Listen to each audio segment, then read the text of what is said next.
G'day YouTube, Warbles on a lot here. We're going to have the rebroadcast of First Dog on the Moon.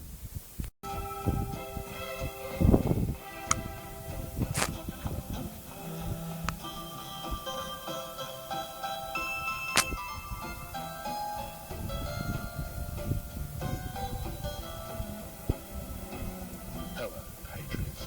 Welcome to First Dog on the Moon's Guide to Modern Living.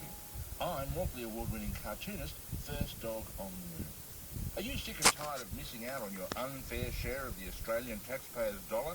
Maybe you should get a job at the ABC. We have loads of it around here. Oh, no, I'm just kidding. Sorry, Mr. Scott. Seriously, these days, it seems like every time we fire up the internet machine or open a newspaper, remember newspapers, we are confronted with the terrible truth that our politicians are a greedy, grasping mob of self-interested hucksters devoid of any decency at all. Much like the rest of the nation, really. The only difference is they've all got their snouts in the trough, and we're jealous. We're missing out. If it's not Tony paying back money due to a misunderstanding, it's Scott because of a lack of clarity, or Julie who forgot, or Mark who's simply an idiot. Apparently the rules are ambiguous. Oh, good one, guys. But Australia has had enough. When are we getting a go? Well, I'm here to tell you now it's your turn. Wake up and smell the moe, Australia. It's time to play Trough. The latest game from the people down at the First Dog on the Moon Fun Factory, it's Trough. Hours of shonky fiscal fun for all the family. Open the box and you'll find a snout and a jar of pig fat for everyone. Get your pig face on, smear yourself all over, and you're ready to go. Roll the dice and move your little piggy around the board to see who can hoover up the most Tony dollars the fastest. The clock is ticking. You've only got until the next election, or the one after that if you're lucky enough to be squeezing your enormous ass into the upper house. Oh, look, you had to attend a wedding of a friend, colleague, random stranger. It doesn't matter. Collect $3,000. Ka-ching! Oink, oink, oink, oink, oink. You had to go to a charity event. Claim back more than you raised for the homeless, you sly hog. Ka-ching! Oink, oink, oink, oink, oink. Had to go and mingle with the community in your underpants? Oh, got to claim wear and tear on those Y-fronts. Ka-ching! Oink, oink, oink, oink. And every time you shovel some of those delicious Tony dollars, that delicious taxpayer dosh down your slippery gullet, don't forget to record it secretly in the Peccary Interests Register. Peccary Interests Register? Don't I mean pecuniary interests register?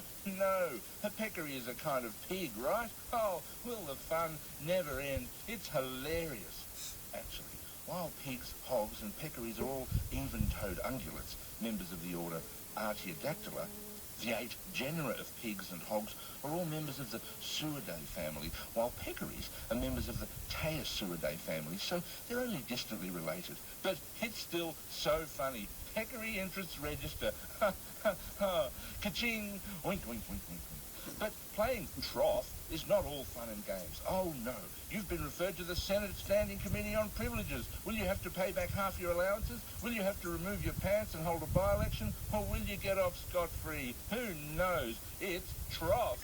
Ka-ching! Oink, oink, oink, oink. The fun never ends down at the First Dog on the Moon Fun Factory. Trough is not available where all good board games are sold or at the ABC shop. But you can download it online if you go to the website where it is. Ka-ching! Oink, oink, oink, oink, oink. This has been First Dog on the Moon's Guide to Modern Living, proudly brought to you by the First Dog on the Moon Fun Factory.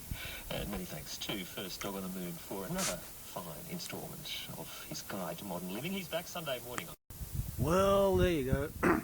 Wasn't quite perfect, but then on the other hand, they sprung it on me 5 minutes before it was supposed to show up. If I'd had that extra 5 minutes, I would have probably discovered that camera angle for the broadcast. But shit a bugger bitch bum cunt fuck too. You get that? And on the island incontinent of Abbotania, where on the weekend 47 cars got burnt, totally written off, and another 30 got damaged while parked at the Homebush Swim Centre. Not in Western Sydney out on the fringes, but actually slightly east of the geographical centre line of Sydney. So smack in the middle of Sydney, they're having grass fires that are burning 70 odd cars in a day. They lost 6 houses that day and a factory. And I'm prepared to bet that not one of those cars that was burnt at the Homebush Swim Centre was owned by anybody who voted Green. So it seems like Gay's revenge is being administered pretty much with a sniper's rifle rather than a shotgun. Interesting also that the mayor of Port Stephens, where they lost 5 of the 6 houses, he was trying to blame it all on the Rural Fire Service and the Greenies for preventing people from burning off, when this year the New South Wales Rural Fire Service achieved 80% of their planned hazard reduction burns. Normally, like say, go back 10, 15 years, they were lucky to achieve 30 or 40%.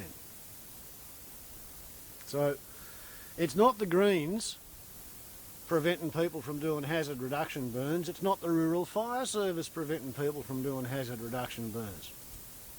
It's the fact that we've had 2 really good wet years in a row. There's an awful lot of fuel has grown, and it's generally been too hot to do the hazard reduction burns we would like to do. Too hot and too windy. The permit season started a month early. Again, because it was extra hot, unusually hot. Again. 4th year in a row, is it, where they've had to start the hazard permit, the permit season early. I've said it before and I'm saying it now and I'm probably going to say it again. Tony Abbott's liberal, Nazi, global warming denialist government is going to burn Australia. They think they can legislate greenhouse effect out of existence so that they can make more money selling more coal faster and frack more gas and sell that faster too.